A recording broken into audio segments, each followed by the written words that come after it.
하나님의 말씀은 누가복음 15장 11절입니다. 신약성경 121면 121페이지 누가복음 15장 11절부터 24절까지 봉독해 올리겠습니다.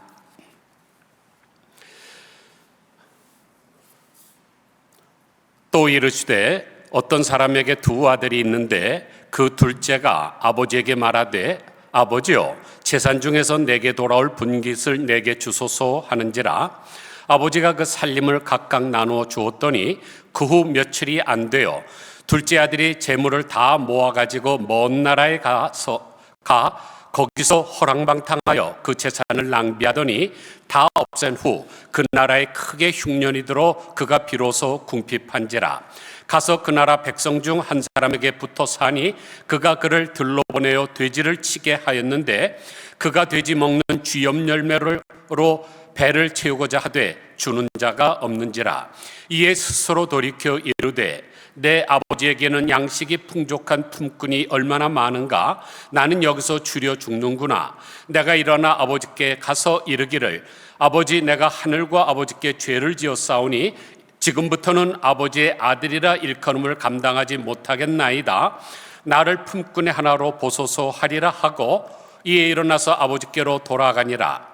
아직도 거리가 먼데 아버지가 그를 보고 측은히 여겨 달려가 목을 안고 입을 맞추니 아들이 이르되 아버지, 내가 하늘과 아버지께 죄를 지었사오니 지금부터는 아버지의 아들이라 일컬음을 감당하지 못하겠나이다 하나 아버지는 종들에게 이르되 제일 좋은 옷을 내어다가 입히고 손에 가락지를 끼우고 발에 신을 신기라. 그리고 살찐 송아지를 끌어다가 잡으라. 우리가 먹고 즐기자. 이 내 아들은 죽었다가 다시 살아났으며 내가 잃었다가 다시 얻었노라 하니 그들이 즐거워하더라. 아멘.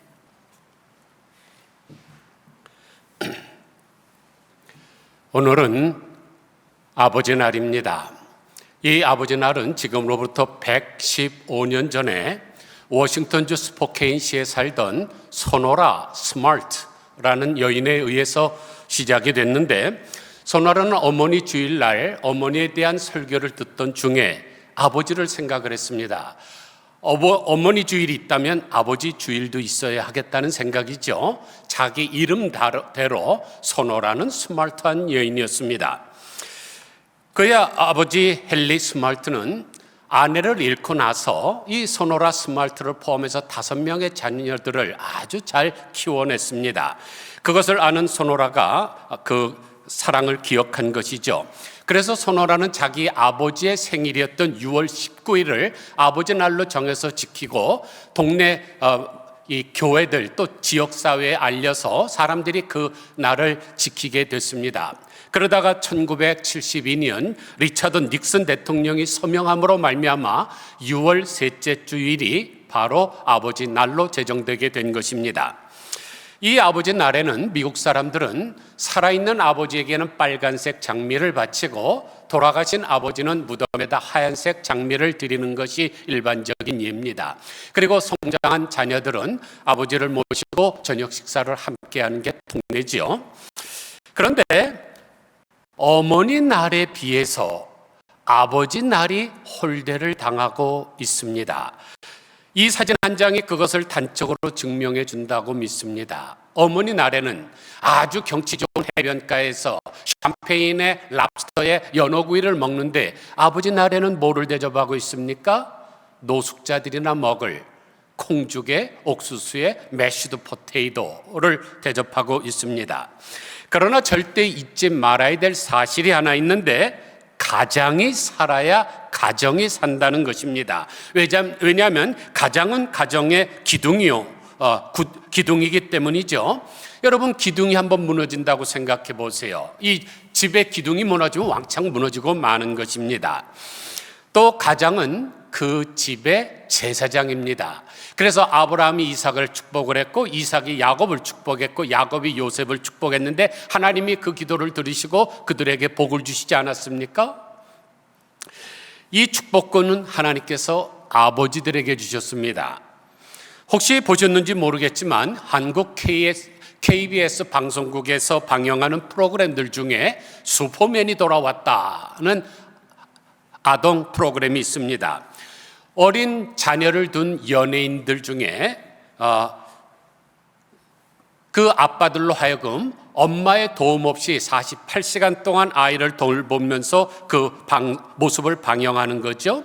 그런데 여러분, 제목이 참 재미있지 않습니까? 슈퍼맨이 돌아왔다. 아빠는 아이들에게 슈퍼맨과 같은 존재입니다. 그런데 대부분의 아빠들은 돈을 벌어야 되기 때문에 밖에 나감으로 말미암아 그 슈퍼맨의 위치를 지키기가 어렵습니다. 그러니 가정 안에서 아빠의 존재가 점점 약화되고 아빠의 가치가 점점 잊혀져 가고 있는 것입니다. 그래서 이 프로그램은 그러한 아빠들을 아이들에게 돌려보내서 아이들과 함께 생활하게 하면서 가정 안에서 아빠의 존재의 중요성을 부각시키고 있는 것입니다. 그리고 시청자들에게는 이 아빠와 아이들의 그 사랑 어린 행동들을 보면서 재미와 흥미를 느끼게 하는 거죠. 그런데 이 방송에서 또 다른 감동은 방송에 출연한 그 아버지가 자기의 슈퍼맨이었을 자기의 아버지에 대한 생각을 회상하면서 그분들을 이해하는 장면입니다. 자기도 아빠가 돼 보니까 아는 거죠. 그래서 자기를 키울 때 자기 아버지가 그 무거운 삶의 무게를 지탱하면서 얼마나 힘들었을까. 그래서 아버지를 이해하기 시작을 합니다. 그래서 가슴이 먹먹해서 눈물을 흘리기도 하고 늙으신 아버지를 찾아뵙고 진심으로 감사를 드리고 아버지를 이해하는 모습을 보여줍니다. 그래서 이 프로그램이 2023년도에는 KBS 연예 대상까지 받은 참 좋은 프로그램입니다. 그런데 저는 이 시대에 아버지의 마음을 이해하지 못하게 하는 장애물이 있다고 생각을 합니다. 아주 꽉 막힌 장애물은 아닐지라도 이해하지 못하도록 부채질하는 그런 게 있습니다. 그게 뭘까요? 화면 보시죠. 아버지를 가리켜서 명예퇴직하더니 골칫덩어리, 사업을 한답시고 6개월 만에 빚덩어리, 집에 놔두면 근심덩어리, 집 밖에 데리고 나가면 짐덩어리, 혼자 밖에 내보내면 사고덩어리, 마주 앉으면 한숨덩어리, 문득 바라보니 왼수덩어리, 내가 먼저 저 세상에 가면 며느리에게 구박덩어리. 여러분, 이 말도 안 되는 말을 누가 만들어냈습니까? 이 안에 힌트가 있죠? 내가 먼저 저 세상에 가면 며느리에게 구박덩어리. 내가 누구예요? 마누라죠, 부인이죠. 그런데 이런 막말을 자식들이 듣는 앞에서 자꾸만 하니까 자식들이 부모에 대한 존경심을 자꾸만 잃어가는 것입니다. 또 마누라들은 자식들에게 이런 말을 한다고 합니다. 네 애비 아직도 청춘인 줄 아는데 젊은 애들과 축구하지 말라고 전해라. 발목 부러진다. 오태가 안 난다고 내복을 젖대로 벗지 말라고 전해라. 바로 감기 걸린다. 여자들에게 농담하지 말라고 전해라. 성희롱으로 고발당해 신세 망친다. 자식들에게 옛날 군대 얘기하지 말라고 전해라. 씨알도 안 먹힌다. 남 앞에서 돈 자랑하지 말라고 전해라. 바로 사기당한다. 마누라에게 대들지 말라고 전해라. 여자가 남자보다 더 오래 산다. 밥 달라고 하지 말라고 전해라. 나중에 사료 먹는다. 이해란 씨가 부른 백세 인생이라는 노래의 가사를 패러디한 거죠. 그런데 이렇게 사사건건 잔소리를 하고 아버지의 길을 꺾으면 어떻게 살겠습니까? 그러니까 아버지들이 서울 공대 다니는 거죠. 서울 공대가 뭐예요? 서러워서 또 우울해서 공원에서 시간 보내는 아버지가 다니는 학교가 서울 공대입니다. 프레임의 법칙이라고 하는 심리학의 유명한 용어가 있습니다. 프레임은 액자의 틀을 말하죠. 그런데 동시에 인간의 생각을 가리킵니다. 그러므로 프레임의 법칙이란 같은 상황이라도 어떤 사고의 틀을 가지고 해석하느냐에 따라서 사람의 행동이 달라진다는 법칙입니다.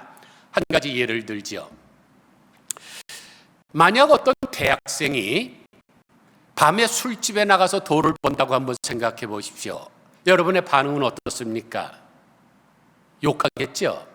미친 X 하라는 공부는 안 하고 술집에 가서 돈을 벌어? 그런데 반대로 술집에서 일하는 여자가 밤에 늦게까지 일하고도 아침에 일찍 일어나서 대학교를 다닌다고 생각해 보세요. 뭐라고 하겠습니까? 야, 잘 될 떡잎은 어려서부터 볼 줄 안다. 칭찬하지 않겠습니까? 상황은 똑같습니다. 두 여자가 술집에 다니고 두 여자가 대학교를 다니는데 왜 하나는 욕을 하고 하나는 왜 칭찬을 합니까? 내가 어떤 사고의 틀을 가지고 뭐를 해석하느냐가 그렇게 다른 것입니다. 그러므로 남편을 생각할 때 사고의 프레임을 바꾸시기를 바랍니다. 남편을 향하여 골칫덩어리, 짐덩어리, 사고덩어리, 한숨덩어리, 왼수덩어리라고 하지 말고 복덩어리라고 생각을 하시기 바랍니다. 그러면 남편은 힘이 나서 밤에는 삼손이 될 것이고 낮에는 헤라클레스가 될 것입니다. 그래서 집안의 모든 일을 다 하고 돈도 잘 벌어오고 복도 넝쿨채로 끌어올 것입니다. 그런데 남편이 무엇을 하든지 못한다, 한심하다고 하는데 어떤 바보가 열심히 하려고 하겠습니까? 어차피 무시하고 잔소리할 텐데, 그러니까 점점 더 무능한 남자가 되는 것이죠. 여러분, 애들한테도 마찬가지예요. 애들한테 병신 같은 놈, 바보 같은 놈 해보세요. 제가 예언합니다. 걔는 정말로 바보 됩니다. 그런 저주의 씨앗을 먹고 자라는데 애가 잘 될 리가 있습니까? 이재현 씨가 쓴 여자들이 모르는 9가지 이야기라는 책이 있습니다. 그런데 이 책을 소개하는 출판사가 쓴 머릿말이 이렇습니다. 인생을 성공하는 여자가 되기 위한 필수 조건, 남자를 알자. 남자가 얘기하는 여자들만의 이야기, 모르면 여자만 손해다. 여자들이여 똑똑하게 살아라. 제가 어저께 인터넷 설치하니까 중고품이 1,000원이더라고요. 1불도 안 해요. 좀 사서 보십시오. 1불 없는 분은 저한테 오시든지 아니면 인터넷에 똑같은 제목 여자가 모르는 99가지 이야기 하면 공짜 버전이 뜹니다. 좀 읽어보세요. 성공하기 위해서, 가정의 평화를 이루기 위해서. 그리고 애들 앞에서 아버지의 권위를 올려주세요. 권위가 무너지면 기본 질서가 무너집니다. 여러분 한번 생각해 보세요. 경찰들에게 권위를 주지 않아 보세요. 그러면 이 길거리의 깡패들이나 갱단이 경찰을 우습게 여기서 나라의 기강이 무너지는 것입니다. 집안에서도 가장의 권위를 세워줘야 그 가정이 왕성하게 성장을 합니다. 오늘 설교 제목은 슈퍼맨이 돌아왔다가 아니라 슈퍼맨에게 돌아가자입니다. 본문의 내용이 가출해서 허랑방탕하게 살던 탕자가 아버지에게로 돌아갔기 때문입니다. 그런데 돌아가는 그 순간 그의 인생에 반전이 일어나죠. 왜냐하면 아버지는 하나님의 대리자이고 축복의 통로이기 때문입니다. 좀 더 자세히 살펴보겠습니다. 어느 날 둘째 아들이 아버지에게 찾아와서 나에게 나눠줄 유산을 달라 그럽니다. 이런 망나니가 어디 있습니까? 아버지가 돌아가야 주는 게 유산 아닙니까? 지금 아버지가 시퍼렇게 살아있어요. 죽을 병에 걸린 것도 아닌데 유산을 달라고 강탈을 합니다. 막가파 자식이죠. 그 아들은 아버지를 떠나 간섭 없이 마음대로 살면 자유롭고 행복할 줄 알았던 것 같습니다. 그래서 아버지의 유산을 빼앗다시피 해서 먼 타국으로 가지요. 먼 타국으로 갔다는 얘기는 다시는 돌아오지 않겠다는 심산이었습니다. 먼 나라에 가서 사니까 아버지가 없으니까 편하죠. 야단치는 사람도 없고. 그래서 신나게 놀면서 재산을 탕진하기 시작합니다. 그런데 모든 재산을 탕진했을 때 바로 그 나라에 아주 심각한 흉년이 들었습니다. 그래서 살기가 너무나 힘들게 되었죠. 어쩔 수 없이 먹고 살기 위해서 돼지를 키우는데 유대인들은 돼지를 키우지를 않습니다. 왜냐하면 성경에 나타난 가장 부정한 동물 중에 하나가 이 돼지이기 때문에 돼지를 키우지도 않고 먹지도 않죠. 그러나 입이 포도청이라고 할 수 없이 살아야 되니까 자기의 신앙 양심을 속이면서까지 돼지를 치는 일을 했습니다.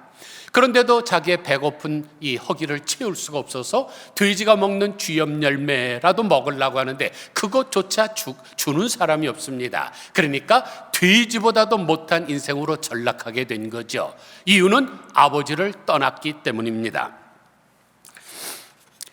그래서 바로 그때서 정신을 차리게 됩니다. 17절 보니까 이에 스스로 돌이켜 이르되 내 아버지에게는 양식이 풍족한 품꾼이 얼마나 많은가. 나는 여기서 주려 죽는구나. 여기서 스스로 돌이켜라는 말은 헬라어로 에아우톤 데 엘돈인데 문자적으로는 자기가 자기에게로 돌아갔다는 말이지만은 제정신이 돌아왔다는 뜻입니다. 그러므로 아버지의 품을 떠나 부려하는 자식은 제정신이 돌아와야 합니다. 객지에서 고생을 해봐야 아버지의 품이 얼마나 좋은 줄을 알게 되죠. 그런데 둘째 아들은 자기의 초라한 모습을 보면서 한 가지 깨닫게 되는 것이 있습니다. 자기가 바로 아버지의 아들이라는 것이죠. 그리고 그동안 있었던 아버지를 회상해 보니까 자기가 아버지 품에 있을 때 얼마나 풍족하고 존귀한 아들이었는지를 깨닫게 됩니다. 그래서 아버지에게로 돌아가기로 결단을 합니다. 그런데 돌아가려고 생각을 하니까 벼룩도 낯짝이 있다고 죄송한 마음이 들죠. 그러니까 하늘과 아버지께 죄를 지었다는 것을 깨닫게 됩니다. 그리고 아버지의 아들이라 일컬음을 감당하지 못해서 아버지의 품꾼과 같이 여겨달라고 하리라. 그리고 돌아갑니다.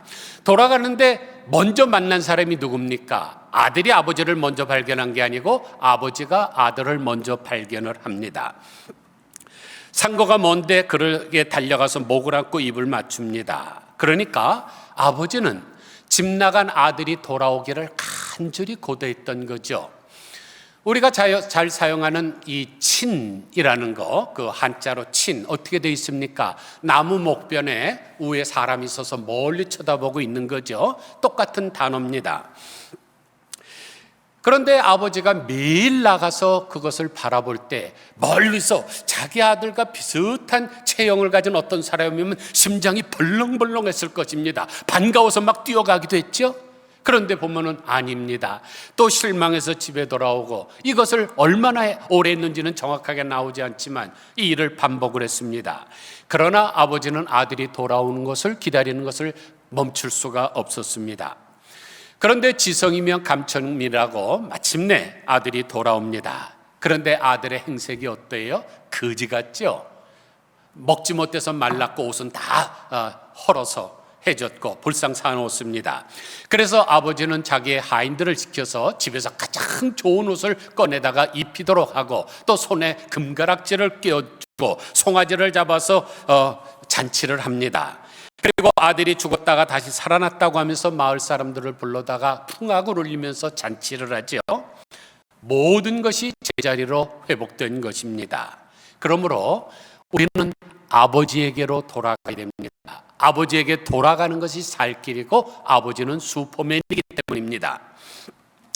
그런데 여기서 우리가 왜 아버지에게 돌아가야 하는지에 대해서 제가 말씀을 드릴 텐데 지금부터 드리는 말씀은 약간 어렵습니다. 그러므로 좀 신경을 써서 경청하시기를 바랍니다.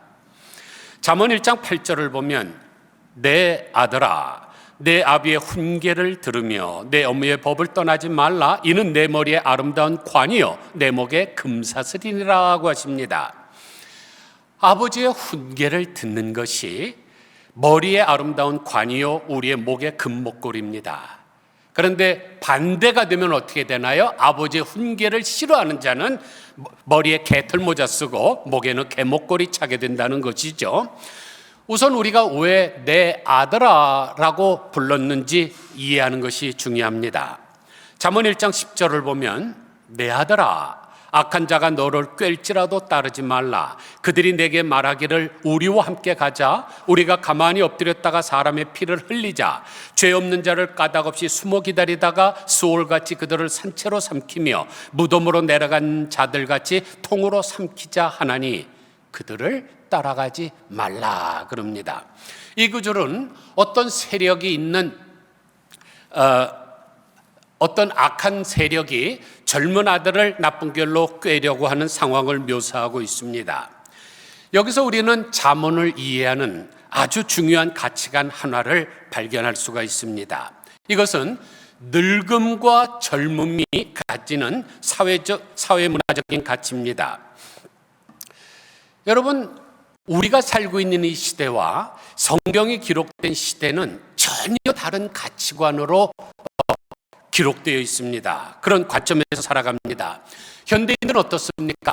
항상 미래지향적으로 살아가죠. 목사들도 설교할 때 미래지향적인 생각을 가지라는 말도 하기도 하지만은 젊은 사람들한테 하는 얘기가 있죠. 너희 앞에 창창한 미래가 펼쳐져 있다. 미래지향적으로 살라 그럽니다. 그런데 미래가 앞에 놓여 있다는 말의 의미가 뭡니까? 미래가 너의 앞에 있다. 그 얘기는 현대인들은 미래를 향하여 얼굴이 앞으로 향하여 있다는 뜻입니다. 하지만 성경은 또 고대 이스라엘 사람들은 그들의 앞이 어디냐면 뒤입니다. 과거입니다. 그래서 히브리어 게셈이라는 단어는 장소적으로는 동쪽을 가리키면서 동시에 앞쪽을 가리킵니다.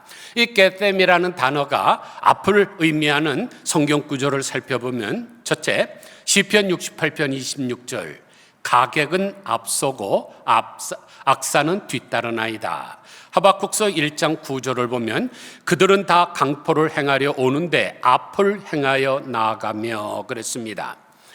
그런데 동시에 이 게셈이 시간적으로 의미로 사용할 때는 과거를 나타냅니다. 즉 고대인들은 과거를 앞에 두고 서 있습니다.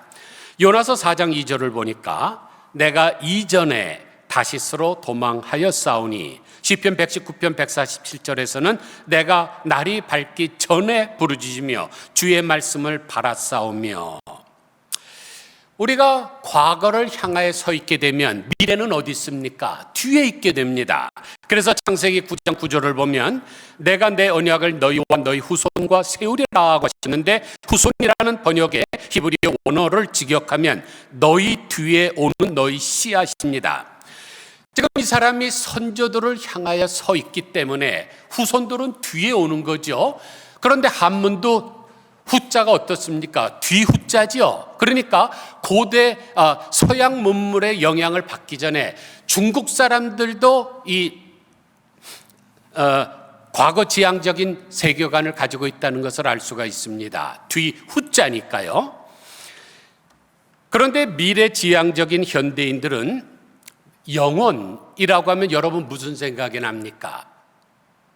우리가 지금 쇠뇌를 당하고 살고 있습니다. 미래지향적으로 살라, 미래가 창창하다. 그래서 미래지향적인 사람은 영혼이라는 단어를 하면은 아주 먼 미래를 생각하게 됩니다. 끊임없는 영원한 미래. 그러나 영혼이라는 뜻을 가진 히브리어 올람의 뜻은 아주 먼 과거를 얘기합니다. 태고를 말합니다. 신명기 32장 7절은 올람의 뜻을 아주 잘 드러내죠. 옛날일을 기억하라. 역대의 연대를 생각하라. 내 아버지에게 물으라. 그가 내게 설명할 것이요. 내 어른들에게 물으라. 그들이 내게 말하리로다. 여기서 옛날이라는 단어가 바로 우리가 영혼이라고 하는 바로 그 단어 올람입니다. 그런데 과거의 상에 서 있는 사람은 과거에 대해서 기억하는 것이 너무나 중요한 의무입니다. 제가 다른 목사에 비해서 한 가지 자주 하는 게 있죠. 무슨 현충일이든지 6.25 사변이라든지 8.15라든지 이런 거 되면 꼭 기억을 합니다. 많은 교회에서 그런 거 안 하고 지나가죠. 왜냐하면 저는 성경적으로 과거를 향하여 서 있기 때문에 과거를 기억해야 되는 것이 너무나 중요한 의무이기 때문입니다. 그래서 올람에 더 가까이 서 있는 부모 세대와 조상들에게 과거에 대해서 물어보라고 하는 것입니다. 만약 과거를 뒤에 놓고 사는 사람들, 미래지향적인 사람들은 과거를 자꾸만 잊어버리려고 합니다. 이전 것을 기억하지 말라, 잊어버리라. 근데 하나님은 그러지 않아요. 영혼을 기억하라. 그것을 기억하기 위해서는 어떻게 해야 됩니까? 우리 아버지들에게 물어야 됩니다. 그분들이 산 증인들이기 때문에. 그래서 아버지에게 돌아가야 되는 것입니다. 우리는 결코 르호보암처럼 돼서는 안 됩니다. 그렇게 지혜로웠던 솔로몬, 그의 아들인데 그 아들이 나라를 말아먹지 않았습니까? 말아먹은 이유가 뭐예요? 이제 솔로몬이 죽은 후에 사람들이 와서 묻습니다. 솔로몬에게. 그럴 때 이 르호보암에게. 그때 르호보암이 누구 말을 들었습니까? 아버지와 함께 있던 나이 많은 현자들의 말을 듣지 않고 자기와 함께 자랐던 젊은 사람의 말을 들었을 때 나라가 쪼개지고 말하지 않습니까? 멸망하는 것입니다.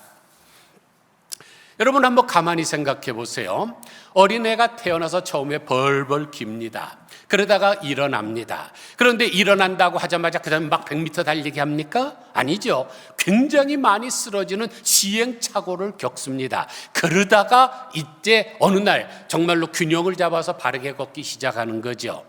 그러면 누가 시행착오를 많이 겪었습니까? 20살 난 사람입니까? 40살 난 사람입니까? 누가 더 경험이 많습니까? 당연히 어른들이 많습니다. 그래서 성경은 오래 산 사람을 지혜롭다고 이야기하는 것입니다. 그런데 미래의 지향적인 문화권에서 갖는 늙음의 가치와 과거 지향적인 세계관으로 바라보는 늙음의 가치는 전혀 다릅니다. 미래 지향적인 사회에서는 늙음이라는 게 뭐로 인식을 합니까? 뒤처짐, 퇴보, 쓸모없음, 사라짐. 그렇죠? 그러나 과거 지향적인 세계관에서는 늙는다는 것은 경험이 더 많아지는 것이고 더 지혜로워지는 것이고 더 하나님의 뜻을 많이 아는 것을 의미합니다. 그래서 고대 사회에서는 나이가 드는 것을 굉장한 축복으로 여기는 것이죠. 나보다 더 늙은 사람은 나보다 앞서 있는 사람이고 나보다 더 지혜로운 사람이기 때문입니다. 그리고 나이 든 사람은 하나님의 창조 세계의 패턴과 규범을 더 많이 경험했으며 더 많이 이해하는 사람입니다. 그러므로 아버지들이시여, 절대로 젊은 사람들한테 주눅들지 마시기 바랍니다. 비록 그들보다 우리가 컴퓨터를 작동하는 속도는 좀 느리고 핸드폰의 기능은 좀 모른다 할지라도 그런 것이 우리의 생활에 편리는 주는지 몰라도 진리를 주는 것은 절대로 아닙니다. 인생의 행복은 누가 하나님의 뜻을 더 잘 깨닫느냐에 있습니다. 그런데 이것은 젊은 사람들은 아직 멀었습니다.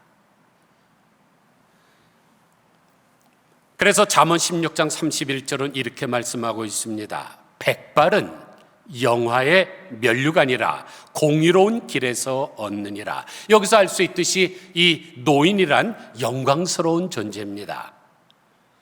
그러므로 절대로 비하하거나 한탄하지 마시기를 바랍니다. 이사야서 46장 4절을 보세요. 너희가 노년에 이르기까지 내가 그리하겠고 백발이 되기까지 너희를 품을 것이라고 하나님은 약속하셨습니다. 그리고 지키실 것입니다. 아무쪼록 아버지 날을 맞이하면서 아버지가 얼마나 지혜로운가를 깨닫고 나라 공경하고 아버지들은 내가 하나님 앞에 얼마나 존귀한 존재인가를 깨달아 자긍심을 가지고 힘차게 살아가시기를 주님의 이름으로 간절히 축원드립니다. 기도하겠습니다. 하나님 아버지, 사탄 마귀가 유혹함으로 말미암아 사람이 타락하고 하나님이 창조하신 세계 질서를 뒤죽박죽 만들어 놨는데 그 중에 하나가 항상 미래지향적으로 살라. 그래서 나온 것이 진화론 아니겠습니까? 그런데 우리 하나님이 기록하신 성경책은 과거 지형적입니다. 그래서 옛날을 기억하라. 그것이 영혼이라는 단어로 사용하시면서 역대의 선조들에게 물어봐라. 나이 많은 분들에게 찾아가서 지혜를 구하라고 하는데 젊은 것들이 또 철없는 아내들이 덩어리 시리즈를 만들어 나가면서 짐덩어리, 한숨덩어리, 왼수덩어리, 구박덩어리 하면서 가정의 권위를 깨트리고 있는 것은 다 사탄의 역사인 줄 압니다. 가장은 가정의 기둥이요 제사장인데 이것을 무시하게 되면 그 가정은 뿌리부터 무너져 내리고 완전히 폭삭 망할 수밖에 없는 줄 압니다. 아버지 나를 맞이해서 식당에 가서 맛없는 음식 하나 사주는 게 아니라 존경을 하고 권위를 세우고 지혜를 구하며 순종하게 하여 주옵소서. 그것이 내가 살 길이고 가정이 살 길이고 나라가 살 길이고 인류가 살 길이고 전 세계가 살 길인 줄 압니다. 하나님이 주신 이 축복권을 잃어버리지 말게 하시고 성경으로 돌아가게 하옵소서. 예수 그리스도의 거룩하신 이름으로 간절히 기도드리옵나이다. 아멘.